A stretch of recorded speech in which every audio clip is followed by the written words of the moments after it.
오늘 우리에게 주신 하나님의 말씀의 제목은 믿음을 더하소서, 믿음을 더하소서라는 제목으로 하나님 말씀 보겠습니다. 여러분들이 예배 시간에 나오는 것은 이렇게 예배 시간에 나올 때, 주일에 빠지지 않고 나올 때 어떤 것이 필요할까요? 우리에게 무엇이 필요할까요? 여러분들은 예수를 믿는 것, 신앙생활을 하는 것, 여기에서 가장 중요한 것이 뭐라고 생각이 돼요? 친밀감. 좋습니다. 뭐 깊은 얘기를 하려고 그랬던 건 아니고요. 수요예배 나오고 주일날 예배 나오고 이럴 때 우리들은 믿음이 있어야지 나온다라고 생각하는데, 제가 시각장애인 교회를 하다 보니까 복지콜이 돼야 나오더라. 지난주에 복지콜 사태가 있어서 상당히 많은 분들이 많은 어려움에 빠졌었다. 그리고 예배 많이 못 나올 것 같다라는 생각이 들었었는데, 그럼에도 불구하고 많이들 나오셨었습니다. 예배 늦지 않으려면 복지콜이 제 시간이 돼야 돼요. 그죠? 예. 그런데 제 시간이 안 된다 하더라도 나는 이 예배를 지켜야겠다는 뭐가 있어야 돼요? 믿음, 결단, 방법, 대안 좋습니다. 어쨌든 우리가 신앙생활을 할 때 믿음이라는 것은 매우 중요하고, 예배 시간을 잘 지키고 예배를 빠지지 않는 것은 정말 이 사람은 좋은 믿음을 갖고 있나 보다, 이런 생각을 가질 수 있어요. 그죠? 과연 믿음이라는 것이 무엇일까요? 여러분들이 믿는다, 내가 예수 믿어, 그래 믿어 라고 말할 때 그 믿음은 과연 무엇일까? 오늘 제목처럼 제자들이 예수님께 우리에게 믿음을 더하소서라 그랬는데, 그렇다면 믿음을 얼마만큼 더 달라고 한 건지 한번 함께 좀 오늘 본문 말씀을 보면서 고민하는 시간을 좀 가졌으면 좋겠어요. 오늘 본문은 세 단락으로 구성이 되어 있습니다. 1절부터 4절까지 실족하게 하지 말아라. 만일 실족하게 하는 자는 연자맷돌을 달고 바다에 던져지는 것이 더 낫다. 그러므로 스스로 조심하고 남에 대해서 용서해야 된다라는 말씀. 두 번째 단락은 5절에서 7절 말씀에 사도들이 우리에게 믿음을 더하소서 하니까 너희에게 믿음이 있다면 뽕나무더러 바다에 심기우라 해도 되었을 것이다 라는 말씀. 두 번째 단락. 그리고 세 번째 단락 8절에서 10절 말씀에 종이 하루 종일 일하고 이러고 들어와서 다시 주인의 식사를 차리고 시중을 드는 것 들고 나서 그제야 먹는 것이 마땅하다. 그래도 종은 우리는 무익한 종이다라고 말한다라는 이 세 가지의 말씀입니다. 이것은 서로 연관이 없는 말씀처럼 보입니다. 그러나 이 말씀은 하나의 맥락을 가지고 연결되어진 말씀이다라는 거예요. 자, 우선 첫 번째 단락은 사람과 사람 사이에서의 관계에서의 말씀입니다. 사람과 사람, 수평적 관계 속에서의 말씀을 주시는 겁니다. 상호 간의 관계에서 주어지는 그런 지켜야 할 것들에 대해서 말씀하시는 겁니다. 그리고 세 번째 단락은 주인과 종, 상전과 종 사이에서의 관계, 상하주종, 수직적 관계에서 지켜져야 할 것에 대해서 말씀하고 있습니다. 이 관계는 사람과 사람의 수직적 관계로 봐도 되지만 하나님과 사람의 관계를 염두에 두고 하시는 말씀으로 보는 것이 더 좋을 수 있습니다. 그리고 그 사이에 무엇이 있냐면 그 중간에 제자들이 주님께 우리에게 믿음을 더하소서라는 요청을 하고 있는 두 번째 단락이 있는 것입니다. 자, 그럼 하나씩 말씀의 의미를 생각해 보도록 하겠습니다. 실족하게 하는 것이 없을 수 없다라고 말씀하십니다. 이것은 실족하다라는 것은 걸려 넘어지다, 유혹하다라는 겁니다. 걸려 넘어지게 하는 것, 시험이나 유혹에 빠지게 하는 것을 말하고 있다라는 거예요. 여러분, 사람이 살면서 누군가에게 상처를 주거나 또는 시험에 들게 할 수 있죠. 누구에게나 그렇게 상처를 줄 수도 있고 그 사람으로 하여금 넘어지게 하는 일이 있을 수 있단 말이에요. 그래서 예수님도 그것이 없을 수는 없다라는 것 나도 안다라고 말씀하시는 거예요. 그런데 그렇게 하게 하는 자에게는 뭐가 있다고요? 화가 있다는 거예요.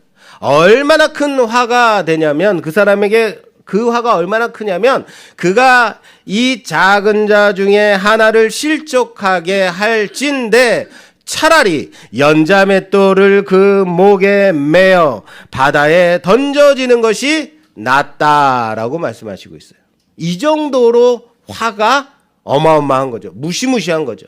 사람이 살면서 서로 간의 상호 관계 속에서 살다 보면 부딪히게 하는 것도 있고 문제가 이렇게 일어나는 것도 있을 수 있어요. 뭐라고 해야 꼭 그 사람에 대해서 내가 뭐라고 지적해야 될 때도 있습니다. 그런데 내가 뭐라고 지적했을 때 나 상처받았어. 나 네 말에 시험 들었어. 라고 말할 때 있죠. 심지어는 나는 가만히 있는데 그냥 내가 가만히 있는 거 그거 보고 상처를 스스로 시험에 드는 경우도 있더라라는 거예요. 그런데 이렇게 걸려 넘어지게 되는 자는, 넘어뜨리는 자는 연자맷돌을 메고 바다에 던져짐이 낫다라고 말씀하신다. 야, 여러분, 연자맷돌은 어떤 거냐면 우리 그 예전에 시골에 가면 예전에는 집집마다 다 뭐가 있었냐면 맷돌이 있었어요. 곡식을 갈 때 맷돌을 돌려가지고 곡식을 갈았던 기억이 있습니다. 그건 무겁기는 하지만 어때요? 좀 작죠.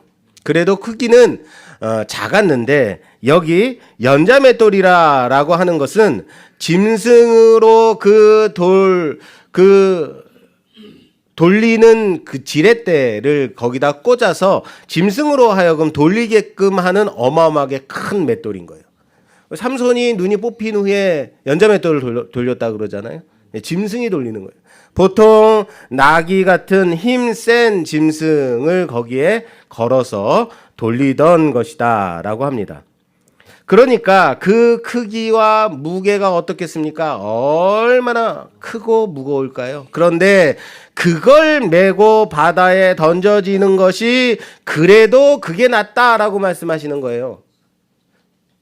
그냥 우리 그 시골에 있던 시골에서 어렸을 때 사용하던 그 일반 가정에서 쓰던 맷돌을 메고 던져져도 바다에 던져지면 떠오를 가능성이 없을 것 같은데 말이죠. 그런데 왜 맷돌을 짊어지고 던져지는 것이 낫다라고 말씀하시는 걸까요? 왜 그럴까? 이게 더 낫다라고 말씀.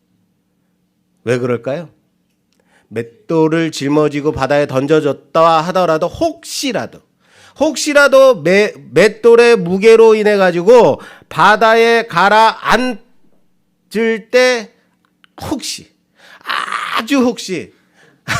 아주 작은 가능성으로 떠오를 아주 미세한 가능성이 있을 수 있다라는 거예요. 그러니까 그게 더 낫다. 작은 자 중에 하나라도 실족하게 함으로 화를 당함보다 그것이 낫다. 구원의 가능성이 있다라는 거예요. 그것이 살 길이 더 있다라는 겁니다. 여러분, 누구를 실족하게 하면요? 목사요? 누구요? 예, 작은 자요. 이 작은 자 중에 하나라도 라고 말씀하시고 있습니다. 그렇다면 이 작은 자는 누구일까요? 그냥 어린아이? 아닙니다. 말씀은 연속성이 있어서 앞장의 내용과 연속해서 연결되어서 말씀하고 있는 겁니다.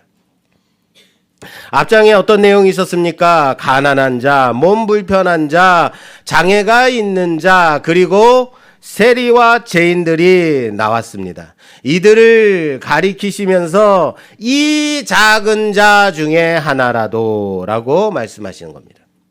그리고 이 작은 자, 다시 말해서 가난하고 몸 불편하고 장애가 있는, 그리고 어떤 자들? 세리와 죄인들이 죄인들과 함께하는 이것에 기뻐하지 못하고 투덜대고 있는 사람들이 있죠. 그 사람들이 바로 바리새인들과 서기관들인 겁니다. 이 바리새인들과 서기관들은 이들을 바라보면서 저런 쓸데없는, 쓰잘데기 없는 사람들과 함께하는 것이 무슨 유익이 있는가라고 생각하고 있었던 거예요. 시간 낭비일 뿐이다. 아니, 도리어 손해로다라고 생각하고 있었을 겁니다. 왜요? 그들은 하나님의 복에서 제외된 자들이기 때문입니다. 그래서 저주받았으므로 가난해진 것. 그래서 하나님의 저주를 받았기 때문에 병든 자, 장애가 있는 자들인 겁니다. 그리고 하나님을 떠나 죄인으로, 세리로 그렇게 살고 있는 자들인 겁니다. 누가 보기에요? 바리새인들, 서기관들이 볼 때는 그런 시각이 있는 겁니다. 그들이 이 작은 자들 중에 하나라도 라고 할 때 이 작은 자들. 그런데 이러한 자들 중에 하나라도 실족하게 할 바에는 연자맷돌을 짊어지는 게 낫다라고 말씀하시는. 그러니까 이해가 됩니까? 아니, 저런 쓸데없는 자들, 저런 저주받은 자들, 그들을 실족케 하는 것이 연자맷돌을 메고 바다에 던져지는 것이 낫다? 이게 말이 되는가? 이들은 하나님 나라에 있어서 유해한 자들, 바퀴벌레 같은 자들 아닌가? 다시 말할까요? 이들은 무익한 자들인데 라는 겁니다. 뭐라고요? 무익한 자들. 자, 이 키워드를 잘 기억해 두고 계십시오. 바리새인들과 서기관들은 아마도 이 작은 자들을 보면서 이들은 무익한 자들이다 라고 생각했을 것이다. 정말 그랬을까요? 그래서 예수님께서 잃은 양을, 잃은 드라크마를, 잃은 아들을 찾았을 때 그 기쁨을 주체하지 못하는 주인과 여인과 아버지에 대한 비유를 앞장에서 말씀하셨던 겁니다. 그리고 나와 함께 기뻐하자. 벗과 이웃을 초대하는 그 주인과 아버지가 나오는 겁니다. 그런데 집 나갔던 둘째가, 죽은 줄 알았던 둘째가 돌아왔는데 맏아들은 기뻐하지 않더라. 아버지의 그 기쁨으로 준비한 그 잔치에 들어가려고 하지 않더라. 마치 누구처럼요? 주님께서 세리들과 죄인들과 함께 식사하시며 그들을 가르치는 것을 보며 투덜대는 바리새인과 서기관들처럼 말입니다. 저들은 무익한 자들인데 이게 뭐 하는 짓인가? 그래서 이 말씀을 제자들에게 가르치고 계신 것. 오늘 이 말씀을 가르치고 계신 겁니다. 그리고 이어서 오늘 본문 말씀 보겠습니다. 17장 3절에서 4절 말씀 봉독해 주시겠어요? 3절에서 4절 말씀입니다. 너희는 스스로 조심하라. 만일 네 형제가 죄를 범하거든 경고하고 회개하거든 용서하라. 만일 하루에 7번이라도 내게 죄를 짓고 7번 내게 돌아와 내가 회개하노라 하거든 너는 용서하라 하시더라. 아멘. 자, 용서에 대한 말씀을 주시죠. 이어서 용서에 대한 말씀을 하시는데 형제가 죄를 범하거든 경고하고 회개하면 뭐 하래요? 용서하라. 하루에 몇 번? 7번이라도 용서하라 라고 말씀하고 계십니다. 자, 3절은 일반적인 죄를 말하는 거예요. 객관적인 죄에 대해서 말하는 겁니다. 누군가가 다른 사람에 대해서 피해를 주었거나 죄를 지었을 때 피해를 당한 사람만큼 우리는 어때요? 분노하지 않아요. 왜? 내게 일어난 일이 아니기 때문에 그만큼 분노하진 않습니다. 도리어 성인군자처럼 권면합니다. 네가 참아야지. 그럴 수도 있지. 네가 이해해야지. 네가 이해해. 어깨를 톡톡 두들기면서 너는 정말 그럴 수 있더냐? 에이구 참 재수 없어져요. 그럴 때는 죄송합니다. 목사가 돼서 그런 말 할 수 있죠. 왜? 내가 당한 피해가 아니니까. 그런데 말이죠. 그 피해가 내가 당한 것이라면요. 좀 다르지 않습니까? 그래서 4절 말씀이 있는 겁니다. 너에게 죄를 짓고 너에게 돌아온다면 7번이라도 용서하라 라고 말씀하시는 겁니다. 이건 직접적인 내게 지은 죄, 내가 받은 피해에 대해서. 자, 여기 7번이라는 숫자는 그래서 7번까지 용서하라는 말씀인가요? 아니죠. 예. 무한으로 용서하라 라는 말씀인 겁니다. 그러나 전제가 있어요. 전제가 뭐냐면 따라서 합시다. 회개하고 돌아온다면. 이게 전제예요.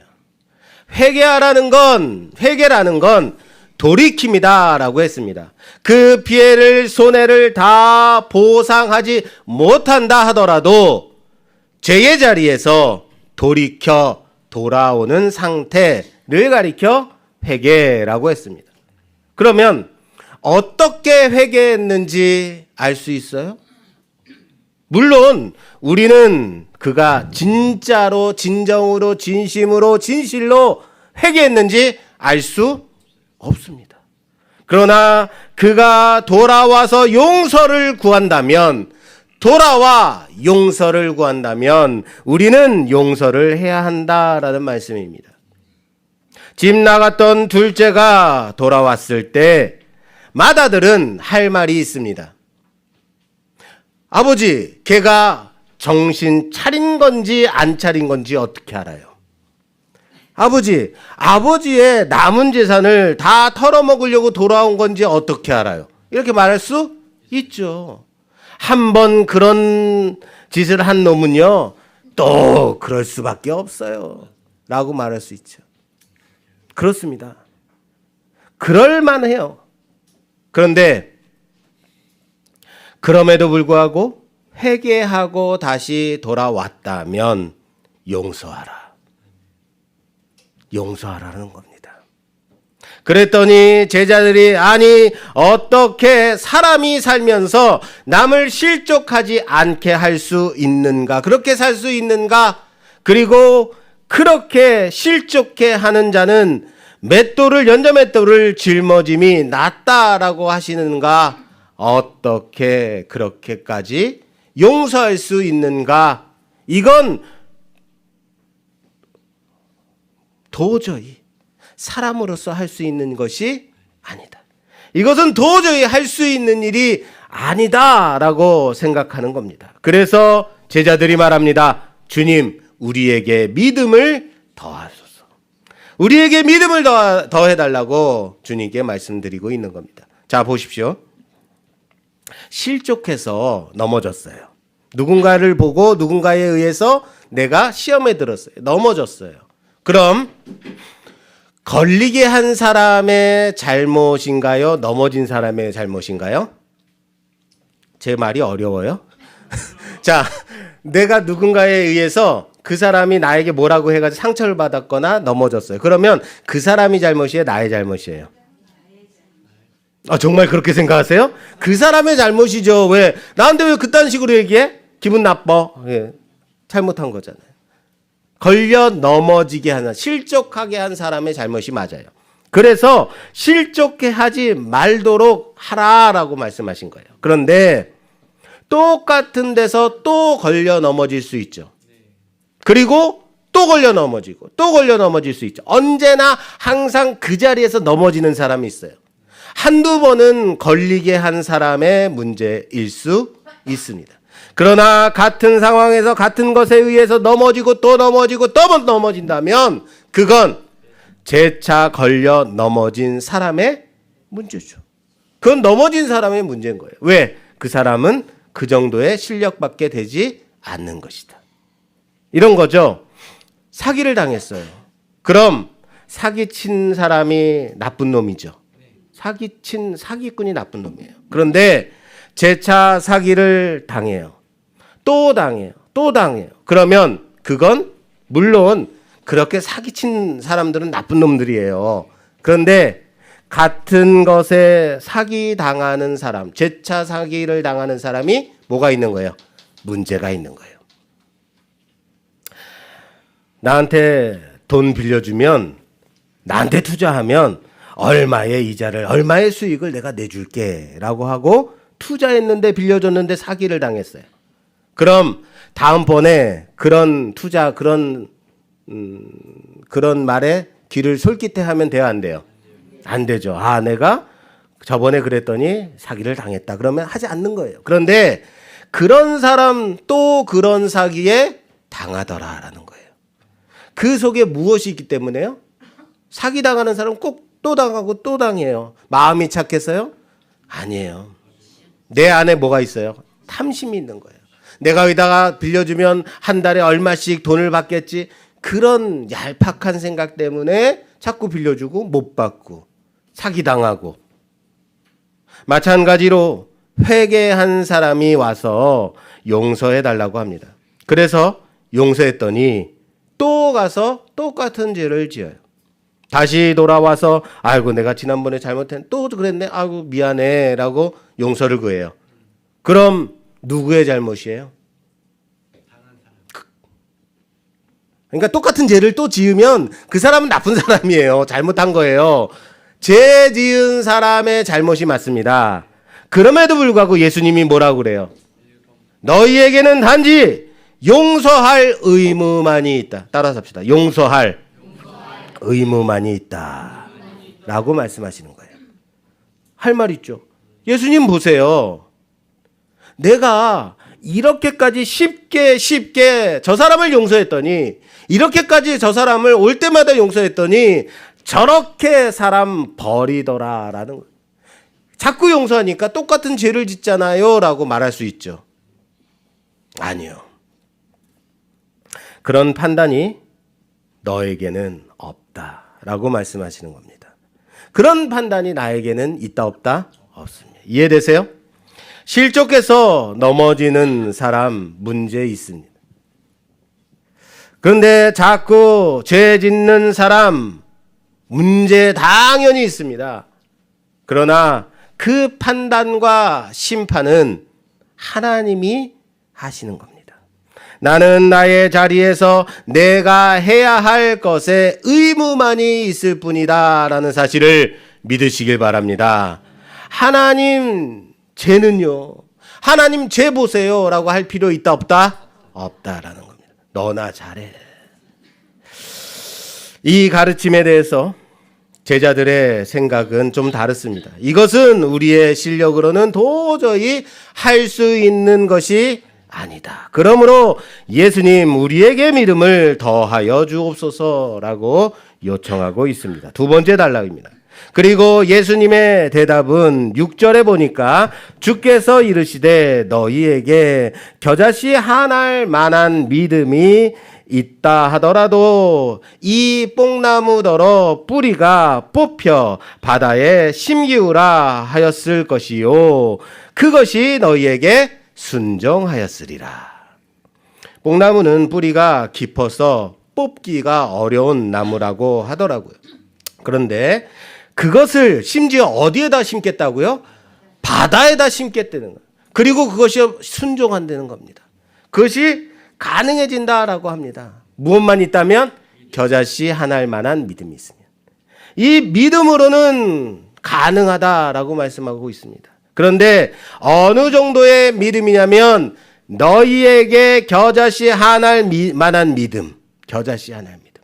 아주 작은 겨자씨 하나일 만한 믿음이 있다 하더라도 겨자씨 하나일 만한 믿음은 너무나도 보이지도 않는 작은 믿음을 말합니다.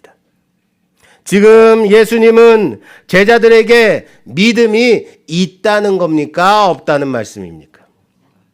너희에게 겨자씨 하나일 만한 믿음이 있다면 이런 일이 가능하다. 있다는 거예요? 없다는 거예요? 그만한 믿음도 너희는 없다.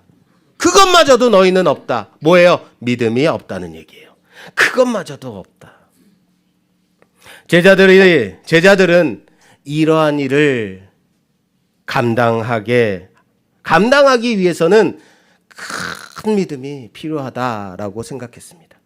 이렇게까지 상처 주지 않고 실족하게 하지 않고 오는 사람마다 용서를 할 수 있는 사람이라면 큰 믿음 가진 사람이어야만 한다라고 생각했어요.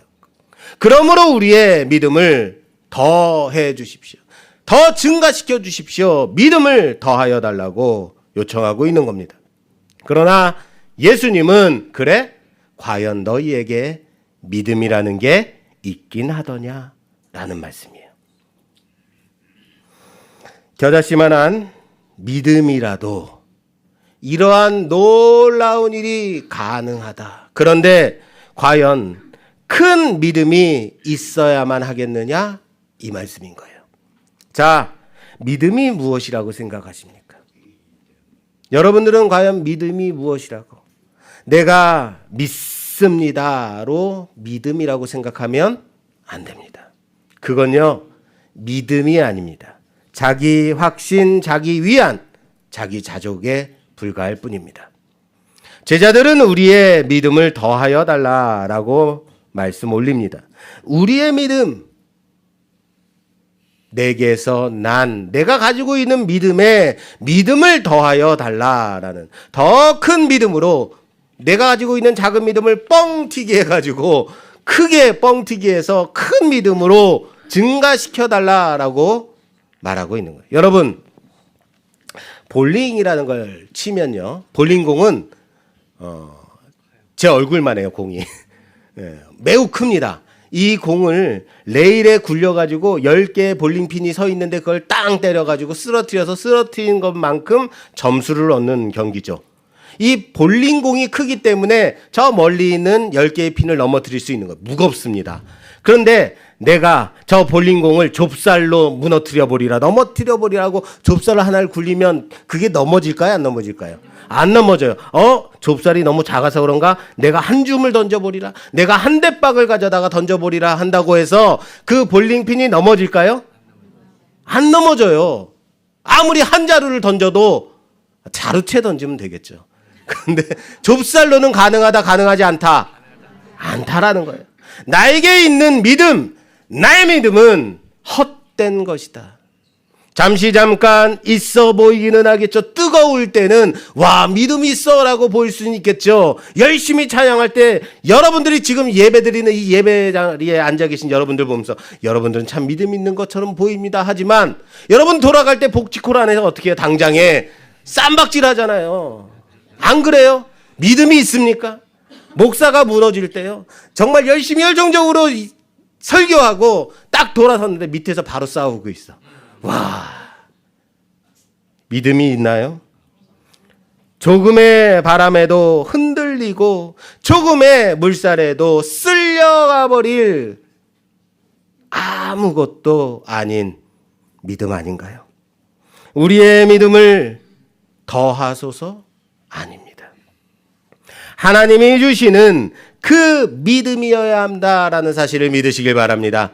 따라서 합시다. 하나님이 주시는 그 믿음이어야 합니다. 그 믿음. 그 믿음은 여러분, 작은 믿음, 큰 믿음이 없습니다.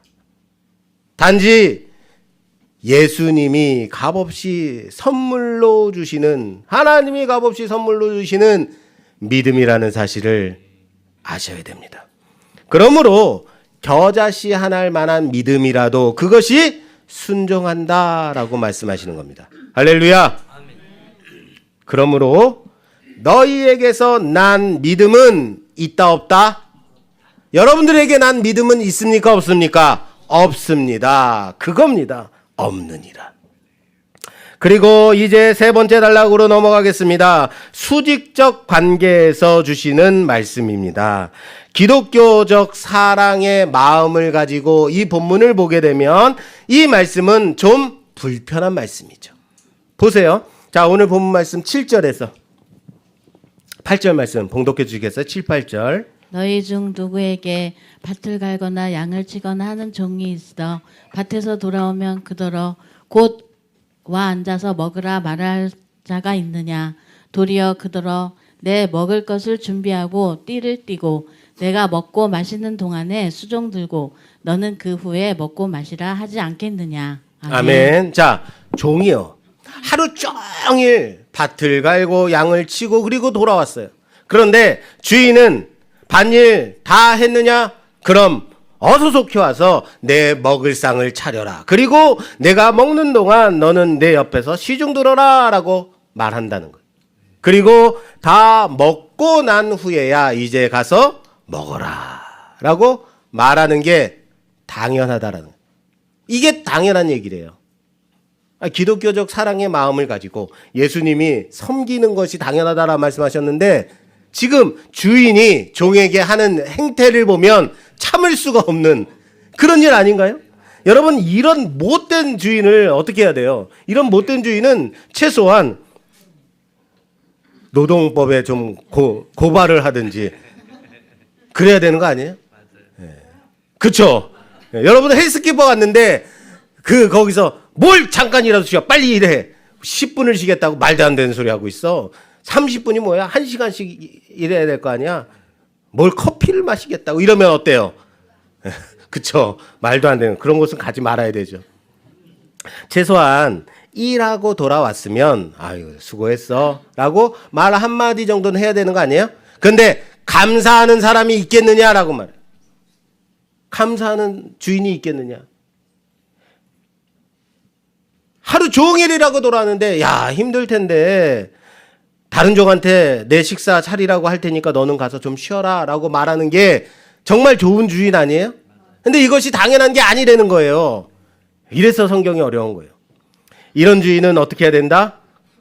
고발해야 돼요. 그런데 그것이 아니라는 거예요. 예수님은 주인이 이렇게 말하는 게 당연하다라고 말씀하세요. 우리가 평소 알던 예수님의 모습과 좀 다르죠. 그리고 자 9절에서 10절 말씀 봉독했어요. 9절에서 10절. 왜 예수님이 이렇게 말씀하시는가? 명한 대로 하였다고 종에게 감사하겠느냐. 이와 같이 너희도 명령받은 것을 다 행한 후에 이르기를 우리는 무익한 종이라 우리가 하여야 할 일을 한 것뿐이라 할지니라. 아멘. 자, 명한 대로 행했다고 종에게 감사하겠느냐? 종에게 감사하지 않는다라고 말씀하시는 거예요. 자, 감사할 수 있죠. 수고했어. 야, 참 수고했네. 내가 해야 될 일인데 네가 해줬네. 고마워. 라고 땡큐 라고 정도 말해도 되는 거 아니에요? 그래야 겸손한 인자한 주인 아닌가요? 그런데 그게 아니라는 거예요. 여기에 감사는요, 그냥 고마워, 땡큐의 감사가 아닙니다. 특별히 이 감사라는 단어는 헬라어 카리스를 사용했어요. 뭘 사용했어요? 네, 카리스라는 단어를 사용했어요. 카리스는 감사의 의미뿐만 아니라 더 깊은 의미, 은혜라는 의미를 가지고 있어요. 뭐를 가지고 있어요? 은혜라는 카리스라는 단어를 사용했어요. 자, 이렇게 다시 이 은혜라는 단어를 넣어서 다시 해석하게 되면 주인이 종에게 명한 대로 하였다고 내가 너에게 은혜를 입었노라 라고 말하겠느냐라는 의미예요. 아시겠어요? 내가 너에게 은혜를 입었다. 종이 주인의 명령대로 하는 것은 주인에게 은혜를 끼치는 것이 아니라 도리어 주인의 은혜를 입어서 주인이 맡긴 일을 감당하는 것뿐이다라는 것. 그러므로 어떤 주인이 종에게 내가 너에게 은혜를 입었다라고 말하겠느냐라고 말씀하시는 거예요. 이해되세요? 주님의 말씀이 그래서 옳은 겁니다.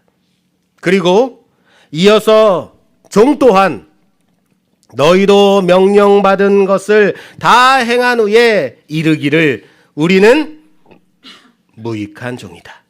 뭐라고요? 무익한 종이다. 우리가 하여야 할 일을 한 것뿐이다 라고 말하는 것이 당연한 것이다. 자, 여기 우리는 무익한 종이다 라는 이 말이 앞에서 첫 번째 단락에서 너희 중에 이 작은 자 중에 하나라도 실족하게 하면에서 이 작은 자를 바리새인들과 서기관들은 이 사람들을 가리키면서 뭐라고 생각했다고요? 무익한 자. 그들의 시각으로 볼 때 작은 자들은 무익한 자, 쓸모없는 자, 작은 자와 같은 자들이었다. 그들은 작은 자들은 하나님 나라에 있어서 무익한 자들이다라고 생각하고 있었죠. 우리와 같은 율법에 열심히 있는 사람, 율법을 연구하는 사람, 하나님의 말씀을 그대로 지키고 행하는 자들, 순종하는 자들만이 유익한 자들이다 라는 거예요. 그런데 그렇게 열심으로 주인이 맡긴 일, 주인이 시킨 일, 그 명령 그대로 행한 종들이 주인에게 대하여 갖는 바른 마음이, 바른 자세가 우리는 무엇이다? 무익한 자들이다 라고 해야 되는 거예요. 우리는 해야 할 일을 했을 뿐이다 라는 거예요. 바리새인과 서기관들은 스스로 생각하기를 우린 유익한 자들이다. 하나님 나라에 꼭 필수 불가결한 자들이다. 우리들이 있기 때문에 하나님 나라가 세워지는 것이다. 우리들로 그 나라를 채워가야 하고 그 나라를 세워가야 하는 대단한 자들이다라고 생각하더라라는 거예요. 주님은 아니다. 종들은 단지 시키는 대로 했을 뿐이고 그에 대해서 어떠한 은혜를 주었다고 감사받을 생각할 수 없다. 무익한 자들일 뿐이다 라고 말씀하고 있는 겁니다. 말씀을 정리하겠습니다. 오늘 예수님의 이 무시무시한 연자맷돌을 짊어지고 바다에 던져지는 것이 낫다라고 하시는 이 말씀에 제자들은 그렇다면 더 큰 믿음이 필요하겠네요 라고 반응했습니다. 그러나 예수님은 너희에게 과연 믿음이 있더냐? 너희에게 과연 그만한 믿음 자체가 그 작은 지극히 작은 믿음이라도 있더냐? 이 말씀은 믿음이라는 것이 그들에게 이미 있어서 더 해야 할 것이 아니다. 없음으로 있어야 하는 것이다 라는 의미라는 사실을 아시길 바랍니다. 너희에게는 믿음이 없다. 제자들은 믿음이라는 것이 양적인 것이라고 생각했습니다. 그래서 크고 작은 믿음이 있는 것이다 라고, 어떤 사람은 큰 믿음을, 어떤 사람은 작은 믿음을 가진 자라고 생각했습니다. 혹시 우리도 그렇게 생각하고 있지는 않습니까? 그렇게 생각했더니 큰 믿음 가진 자들은 바리새인, 서기관처럼 그것을 자기 의로 내세우더라 라는 겁니다. 그러나 주님은 믿음이라는 것은 존재하기만 한다면, 뽕나무를 바다에 심기우라 라고 해도 순종했을 것이다. 무엇하기만 하면요? 존재하기만 한다면. 믿음이란 큰 믿음과 작은 믿음이 아닙니다.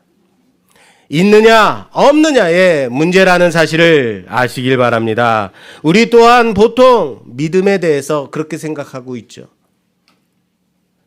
믿음이라는 것이 큰 믿음과 작은 믿음이 있다라고 생각한다고요. 솔직히. 그래서 예배 시간에 늦지 않는 것, 예배를 꼬박꼬박 지키는 것, 아침에 일어나서 기도하고 큐티하는 것, 저녁에 잠자리에 들기 전에 성경 읽는 것, 이런 것들은 어때요? 큰 믿음이 필요할까요? 작은 믿음이 필요할까요? 작은 믿음도 괜찮지. 작은 믿음으로도 충분하지. 그런데 커다란 핍박이나 고난 가운데 순교의 신앙을 지켜야만 하는 그런 때는 어떤 믿음이 필요하다? 큰 믿음이 필요하다라고 생각하죠. 그러나 사랑하는 여러분, 주님께서는 믿음이라는 것이 크고 적음이 아니다. 있고 없습니다. 라고 말씀하고 있다는 사실을 믿으시길 바랍니다. 그것은 전적으로 이 믿음이 우리에게서 나오는 것이 아니기 때문에 그렇습니다. 할렐루야. 우리에게서 나오는 것이 아니라 믿음을 사람의 편에서 하나님을 믿으려는 행위로 이해하면 이 믿음은 정도의 차이가 있을 수밖에 없습니다. 사람의 편에서 하나님을 믿는다고 본다면 우리는 분명 주변에서 열심히 많고 부지런하게 성실하게 교회를 섬기고 그리고 큰 물질 두려워하지 않고 하나님 앞에 바치는 그런 성도들을 보면서 큰 믿음 가진 자라고 생각합니다. 하나님께 많은 시간과 많은 정성과 많은 물질을 드리는 그런 사람, 뛰어난 믿음의 소유자다라고 생각하죠. 별로 하나님 앞에 투자하지 않고 예배 빠지고 그런 사람들 보면서 정말 부족한 믿음 가진 사람이다. 그래서 이것을 믿음으로 말하자면 큰 믿음 가진 자와 작은 믿음 가진 자로 나누어 보게 되더라라는 겁니다. 그러나 사랑하는 여러분, 믿음이라는 것은 내 편에서 하나님을 붙들려는 행위가 아닙니다. 내가 하나님을 붙드는 것이 아니라 믿음이라는 것은 내가 하나님을 붙드는 것이 아닌 하나님이 나로 하여금 하나님을 붙들도록 하시는 것이다 라는 사실을 믿으시길 바랍니다. 하나님을 붙잡게끔 만드시는 과정이라고요. 사랑하는 여러분,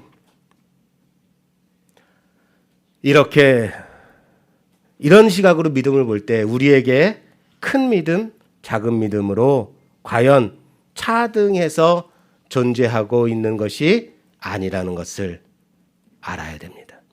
그렇게 볼 때 오늘 본문의 제자들처럼 내게 믿음을 더 갖게 해달라고, 더 증가시켜달라고, 더 해달라고 말씀드릴 필요가 없습니다.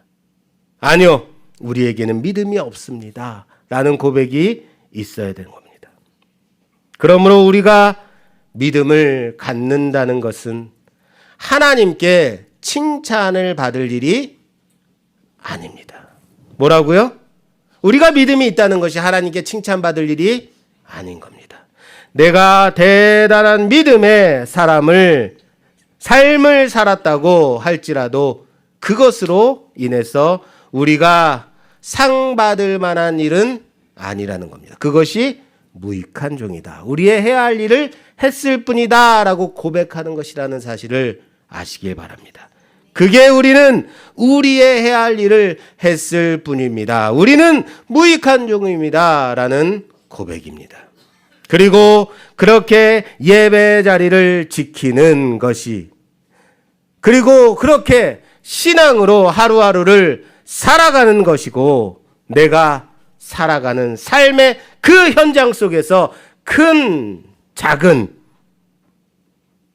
모든 상황 속에서 하나님의 말씀을 지키는 자로 살아가는 것이라는 사실을 믿으시길 바랍니다. 사랑하는 여러분, 큰 자, 작은 자 가리지 않고 시험이 되지 않고 선한 행실로 예수님의 제자로서의 그 삶을 살아가고 있음을 보여주며 우리의 삶의 자리를 증명의 자리로 살아가는 우리 모두가 되기를 주님의 이름으로 부탁합니다. 그리고 동시에 내게 맡겨진 그 일 감당하며 그것이 어떠한 칭찬받을 일이 아닌 나의 공로와 의로움의 내용이 아닌 도리어 내게 맡기심에 대해 감사하며 감격하며 하나님 앞에 순종하며 살아가는 우리 모두가 되기를 주님의 이름으로 축원합니다. 축원합니다.